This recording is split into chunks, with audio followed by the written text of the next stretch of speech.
Chers amis, bonjour, bienvenue à l'église Sainte-Marie à Magenta, juste au-dessus d'Épernay, à la découverte des crèches en Champagne. Pour en parler, j'ai le plaisir d'avoir avec moi au micro de RCF l'organisateur des crèches en Champagne, Henri Dorini. Bonjour. Bonjour.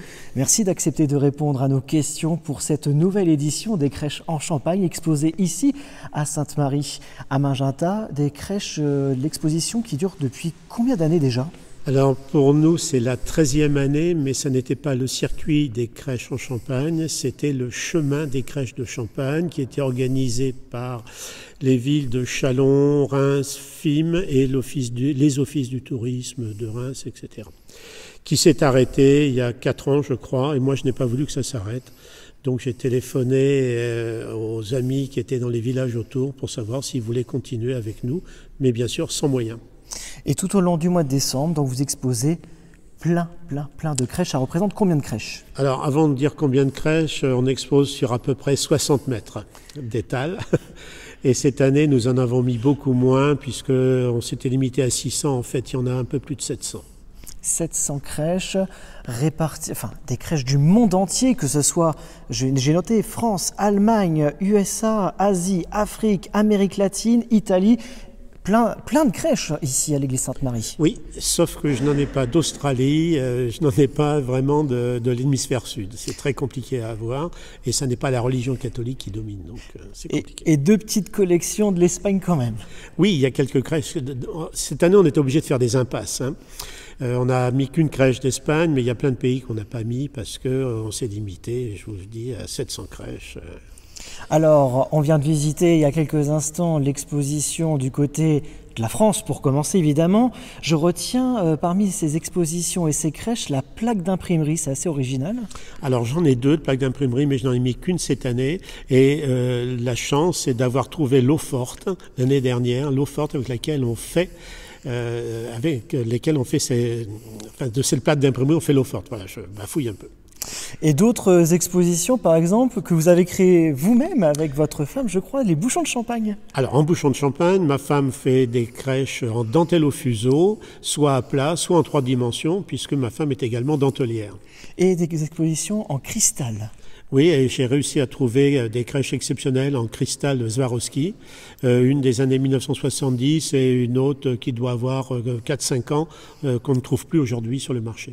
Alors ce qui est impressionnant au niveau des crèches en Champagne, ici à l'église Sainte-Marie, à Magenta, du côté du vignoble, c'est que ces crèches, on les retrouve de toutes les manières. C'est-à-dire qu'on peut retrouver de toute taille, de toute matière, que ce soit du pain de mie, qu'on va en parler dans quelques instants par exemple, que je retiens particulièrement, comme des Legos, comme de la matière autre. Une noix, entre autres, une noix. Noix de coco ?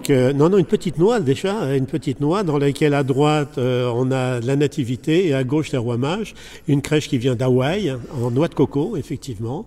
Des crèches d'Afrique qui sont faites en feuilles de banane. Toutes les formes, toutes les matières. En fait, en tant que collectionneur, c'est ce que nous recherchons avec mon épouse, c'est des crèches qui soient déjà de pays très méconnus pour montrer que la nativité est fêtée dans tous les pays du monde et puis dans des matériaux pratiquement improbables.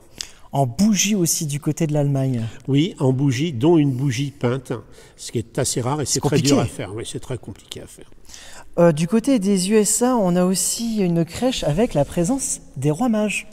Oui, alors c'est une crèche exceptionnelle puisque les rois mages sont représentés, mais ils ont amené d'un côté donc de l'or qui est matérialisé, on a de la myrrhe également dans un petit bocal et de l'encens dans un 3e bocal, donc c'est la seule où j'ai pu trouver matérialiser les apports des rois mages. Bon, on continue de voyager parce qu'on aime bien voyager avec Henri Dorini sur RCF, du côté de l'Italie en pain de mie. Alors, non, oui, c'est du pain de mie qui est travaillé. Oui. La personne qui fait ça fait une pâte, après elle laisse un peu sécher, elle moule, elle peint et elle met au four et ensuite elle les fixe sur un CD-ROM. C'est extraordinaire. Et quand on regarde, en fait, on ne s'en rend pas compte du tout. Non, pas du tout. On croirait du Fimo d'ailleurs. Alors, on avait vu tout à l'heure du côté de l'Asie que vous avez une touche personnelle, entre guillemets, sur l'une des crèches de cette exposition. Pouvez-vous nous la présenter ? Alors j'ai une crèche qui vient du Japon et qui nous a été offerte par une religieuse qui était à l'institution Sainte-Marthe d'Épernay. Elle avait visité les crèches avec moi il y a une dizaine d'années et elle me dit à la fin, mais vous n'avez pas de crèche du Japon. Je lui dis non, ma sœur. Elle me dit, vous en aurez une l'année prochaine.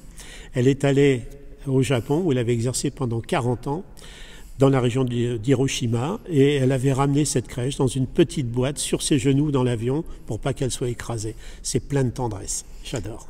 Même si on retient que voilà, vous n'avez pas votre préféré, mais cette crèche-là a vraiment une touche personnelle. Alors celle-ci et une autre, mais une autre, c'est pas vraiment une crèche, c'est une vierge à l'enfant qui m'a été offerte aussi par une religieuse. Cette sculpture avait été faite par un lépreux qui lui avait faite pour elle, et quand elle a vu qu'elle était malade, elle nous l'a offerte. Alors, cette exposition, avant de nous quitter, Henri d'Origny, elle va durer jusqu'à quand exactement? Alors, nous sommes ouverts donc tous les week-ends du mois de décembre, et on terminera, ce sera vraiment la clôture le 25 décembre. Comme les autres villages, alors je vais vous citer les autres villages, donc il y a Haï, Bisseuil, Courmat, Auvillers, Magenta, Pierry, Passy-Grigny, et ensuite nous avons 2 endroits, il y a l'abbaye du Val-d'Igny à Arcy-le-Ponsard et la maison diocésaine Saint-Sixte à Reims. Voilà les 9 villages qui font partie de notre petit circuit. Voilà, une très très belle exposition à découvrir ici à l'église Sainte-Marie à Magenta, juste au-dessus d'Épernay. N'hésitez pas, on le reprécise, on le confirme, Henri d'Origny, l'entrée est libre. L'entrée est libre, elle est gratuite et nous sommes ouverts donc tous les week-ends de 14h à 18h, 18h30 si nécessaire. Henri d'Origny, merci de nous avoir reçus ici à l'église Sainte-Marie et de nous avoir exposé toutes ces crèches, ces nombreuses crèches ici à cette église du côté de Magenta, et on vous souhaite d'avance de très belles fêtes de fin d'année. Merci beaucoup et joyeux Noël à vous aussi.